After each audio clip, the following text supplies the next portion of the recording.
हजरत आदम की पैदाइश का वाक़या। कुछ मुफस्सिरीन ने लिखा अल्लाह ने मशवरा किया था फरिश्तों से, वइज़ क़ाल रब्बुका लिल मलाइकति इन्नी जाइलुन फिल अर्द खलीफा।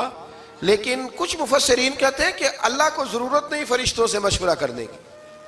अल्लाह ने फरिश्तों से मशवरा नहीं किया, बल्कि रब ने उन्हें आगाह फरमाया था कि मैं लगाऊं जमीन पे अपना नायब बनाने, मैं खिलाफत देने लगा हूं जमीन पे। अब ये तो देने वाले की मर्जी है ना, उसने किसको देनी है, ये तो देने वाले की मर्जी है ना उसने। तो कुछ लोग कहते हैं कि देने वाले से ज्यादा हमें पता है। तो फरिश्तों को भी ये इज्तिहादी खता हो गई, कहने लगे या अल्लाह इसे ना बनाना, ये फसाद करेगा, ये खून रेजियां करेगा। तो अल्लाह ने फरमाया जो मैं जानता हूं वो तुम।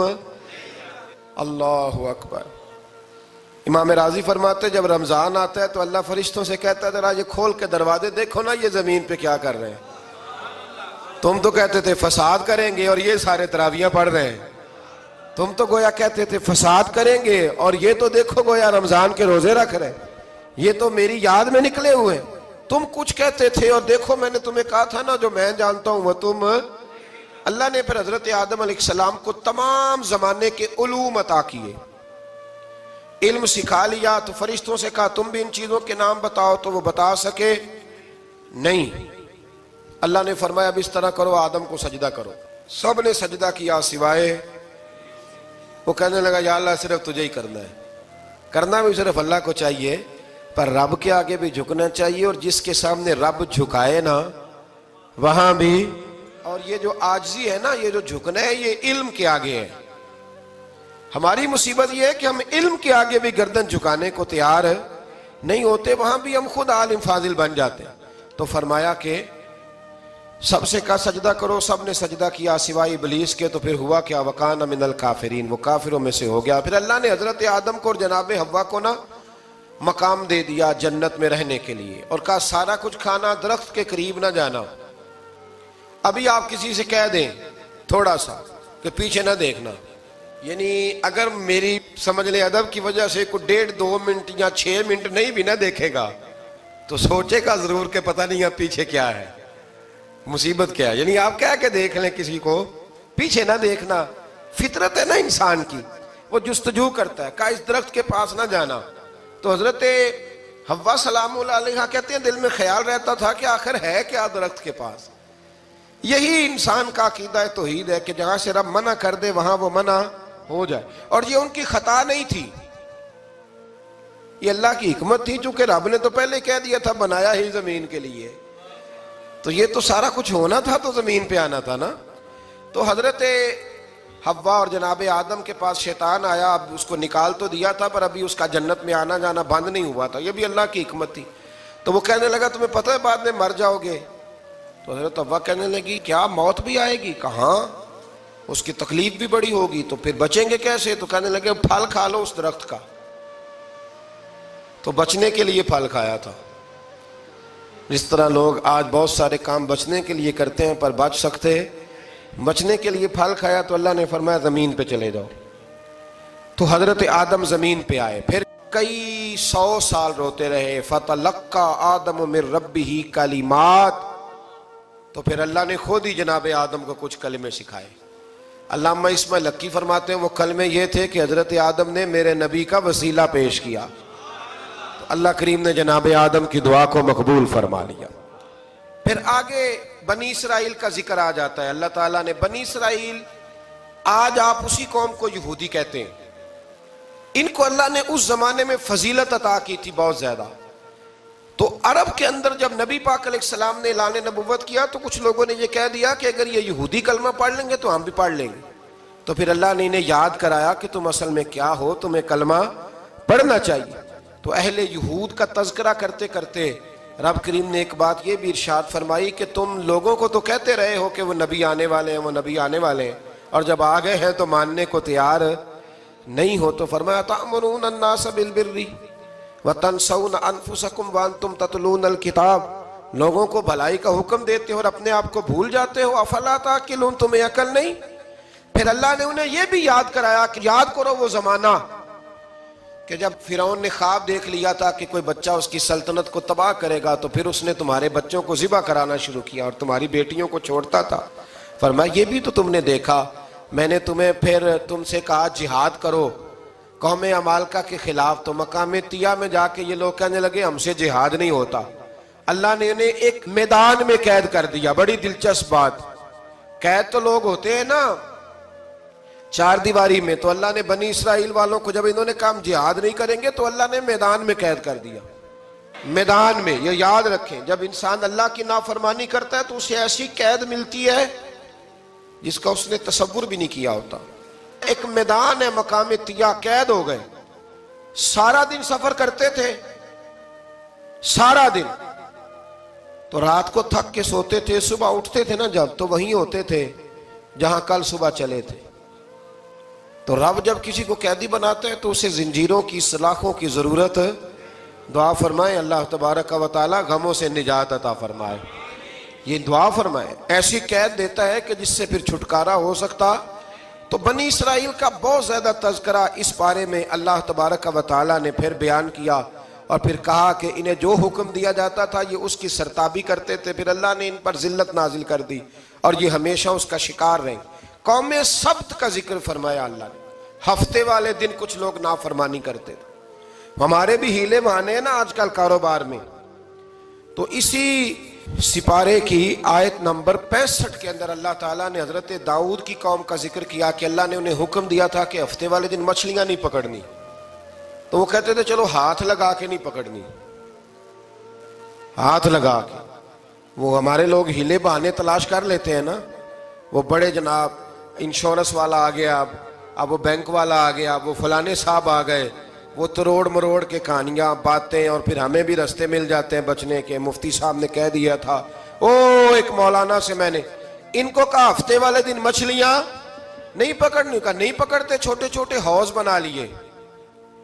तो मछलियां ज्यादा आती थी उस दिन, ये भी अल्लाह की कुदरत थी। नमाज के वक्त गाहक ज्यादा आते हैं, ये उसकी कुदरत होती है। तो वो मछलियां हौज में जमा हो जाती हैं। यूं समझ लें कि जाल इन्होंने लगा लिए हुए थे, तो जाल में वो फंसती रहती थी, हौजों में आती रहती थी। हफ्ते को नहीं पकड़ते थे, इतवार को पकड़ लेते थे। तो फिर अल्लाह ने इन्हें सजा दी। फरमाया तमाशे करते हो अल्लाह के हुक्म के साथ। क्या सजा दी? फकुलना लहुम कूनू किरादतन खासीन, फरमाया बंदर बन जाओ धुतकारे हुए। जो रिस्क हराम तरीके से कमाते थे रब उन्हें बंदर बना देता था। अभी भी मैंने देखे हैं बड़े बड़े ताजर पागलों जैसी जिंदगी गुजार रहे हैं।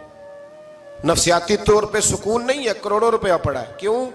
इसलिए कि रब के बताए हुए तरीके के मुताबिक तिजारत नहीं करते। आगे एक और दिलचस्प बात आ गई। बनी इसराइल के अंदर ना एक शख्स ने अपने चचा को कत्ल कर दिया जायदाद के लिए। ये देखे कब से लोग जायदाद के लिए कत्ल करते आ रहे हैं। चचा को कत्ल कर दिया और कत्ल करके हजरत मूसा अलैहिस्सलाम के पास आए कि मेरे चचा को किसी ने कत्ल कर दिया है, तो बताएं क्या करना है। तो आपने फरमाया कि गाय ज़िबा करो और उसका एक टुकड़ा मकतूल को मारो, मरने वाले को। वो खुद उठ के बता देगा मुझे किसने कत्ल किया। अब इरादा नहीं था गाय ज़िबा करने का, तो बहाने करने लगे। इरादा नहीं ना होता तो फिर क्या होते हैं, कहने लगे गाय किस तरह की हो, बूढ़ी हो के बच्ची हो, रंग कैसा हो, जवान हो के छोटी हो, हाल में एक दफा चलना सीख गई हो या अभी ना सीखी हो। तो बताते गए तो रब भी शर्तें बयान करता गया।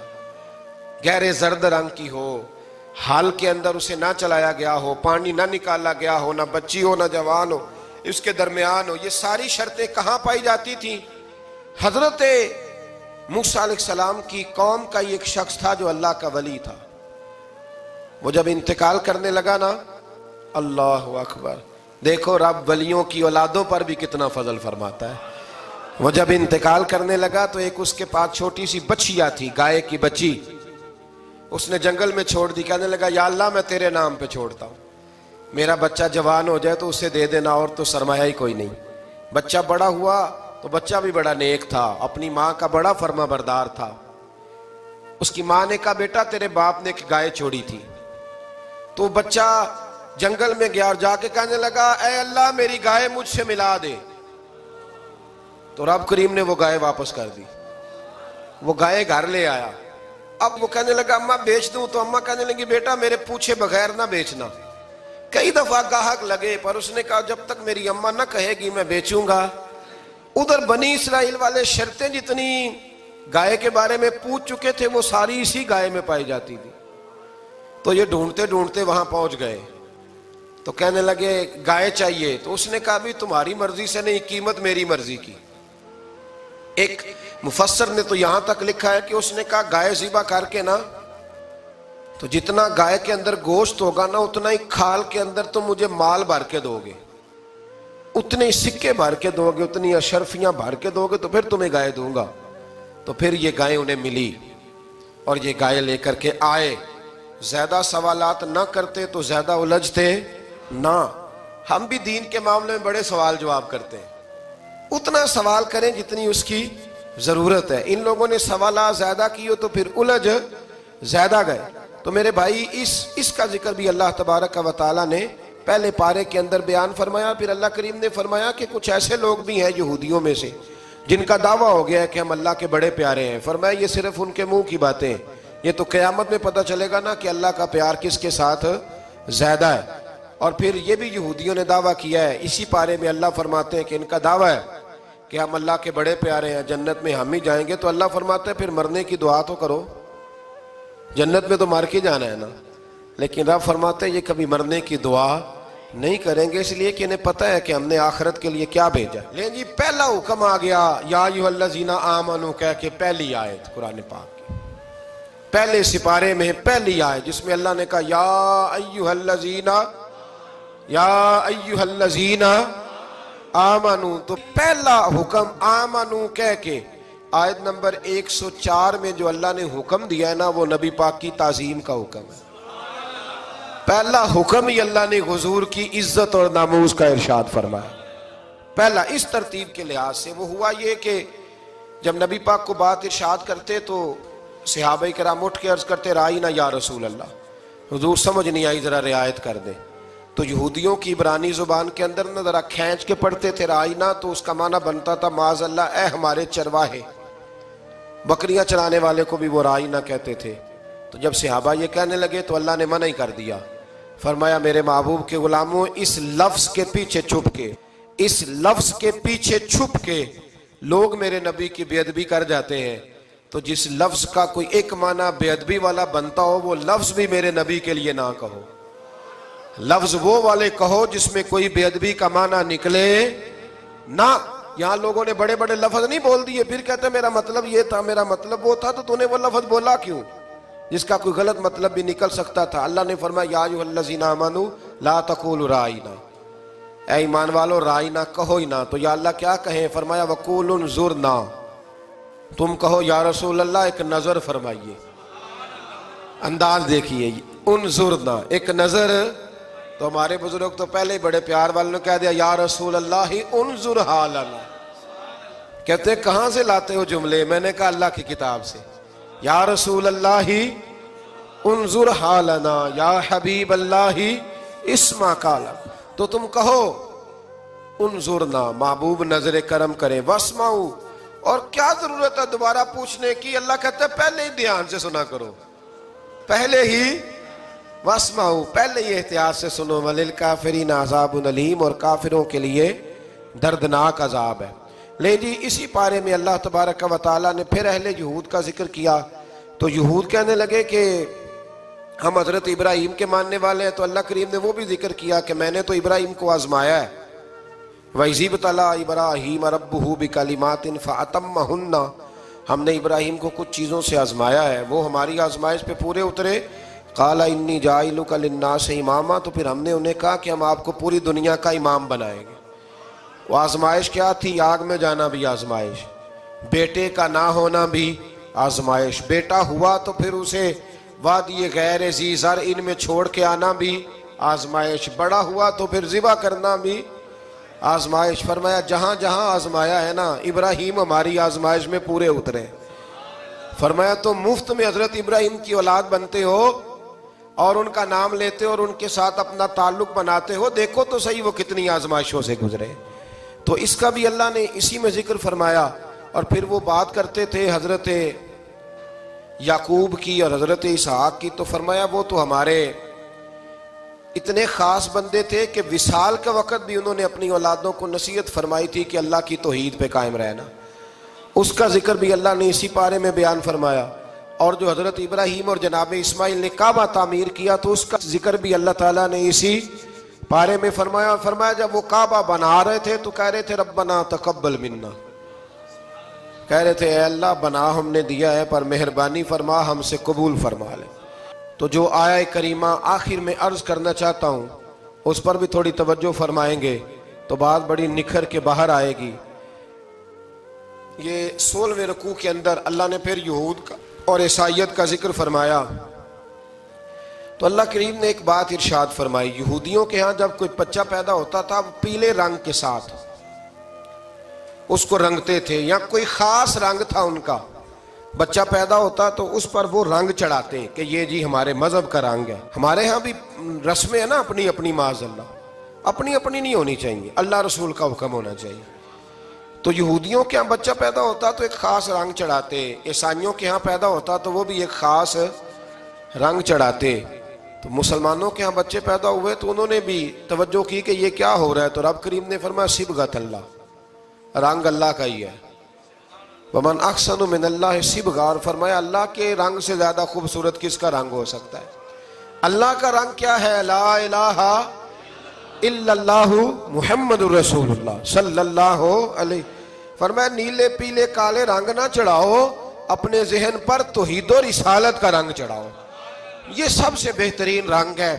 अगर तुम्हारे जहनों पर रब रसूल की तौहीद का रंग चढ़ गया तो ये वो वाला रंग है, फिर तुम्हें किसी और रंग की तरफ जाने की जरूरत नहीं पड़ेगी। तो फरमाया रंग वो पैदा करो जो तौहीद का है, रिसालत का है, उस रंग की तवज्जो करो। कुरान मजीद के इस पारे में अल्लाह करीम ने मुख्तलिफ बातें बयान करके आखिरी रुकू में ये जो रंग का जिक्र फरमाया ना, तो ये लगता है पूरे पारे का खुलासा है कि रब करीम ने फरमाया असल बात यह है कि तुम्हारी सोचों पे रब रसूल की तौहीद और रिसालत का रंग होना चाहिए। आप बातें करेंगे और खाली दलीलें देंगे।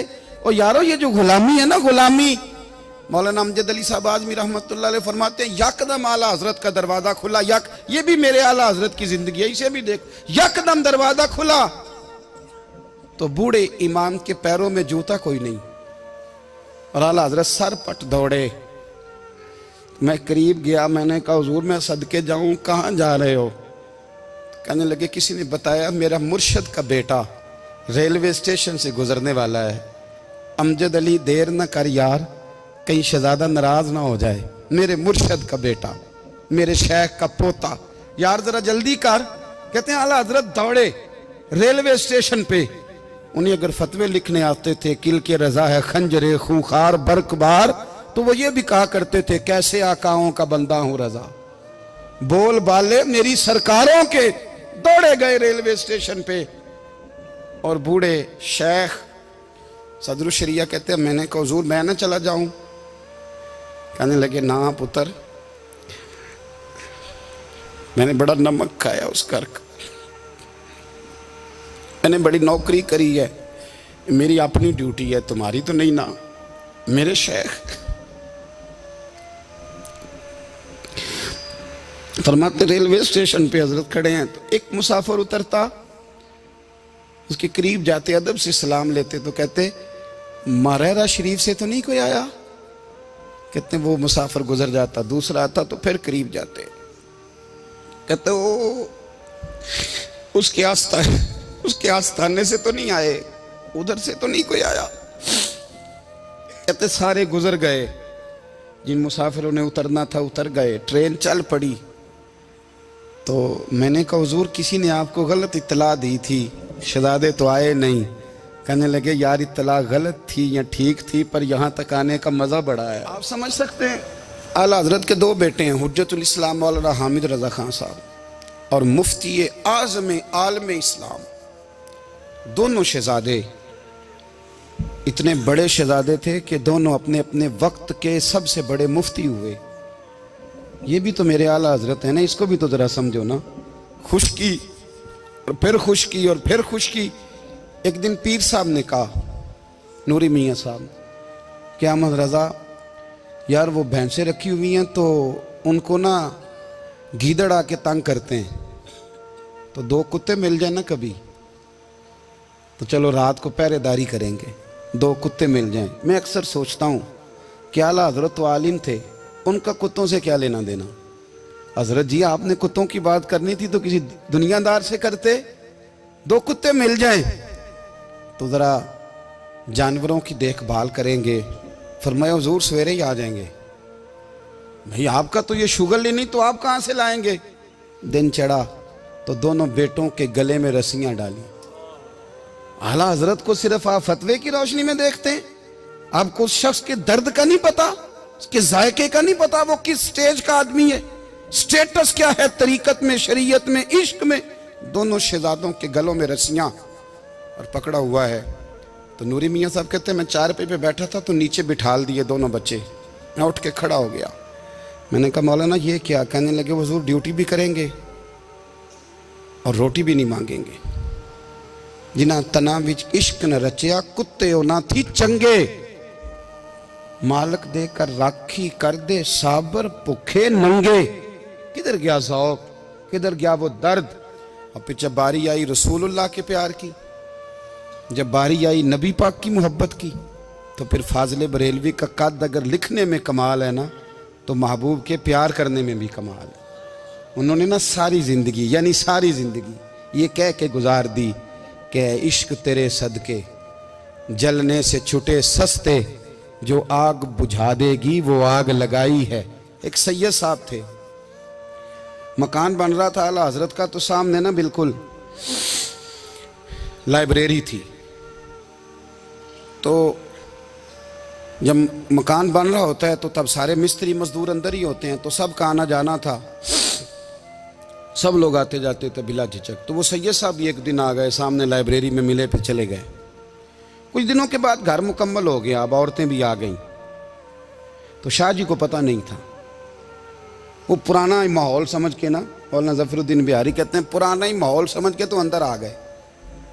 और जैसे ही अंदर दाखिल हुए, सामने घर की औरतें देखी तो शाह जी माजरत माजरत माजरत करते परेशान हो गए। और फिर जब दोबारा पलटने लगे तो आला हजरत दौड़ के गए, हाथ चूमे, कहने लगे शाह जी आपको तो पता नहीं था, और आप मेहरबानी करें ये माजरत वाला लफ्ज़ वापस लें। ये मेरे घर की औरतें नहीं, ये तो सैयदों की बांदियाँ हैं, ये तो नौकरानियाँ हैं। तो आप मेहरबानी करें, ये अंदाज आपका जो है ये दुरुस्त नहीं, आप मेहरबानी फरमाएं अंदर आएँ। और फिर सारे ख़ानदान को लेके पर्दे के पीछे खड़ा किया और कहने लगे शाह जी को गलती लग गई, उन्होंने हमसे माजरत की, अब हम सारे मिल के उनसे माजरत करेंगे, इसलिए कि ये रसूलुल्लाह का ख़ानदान है।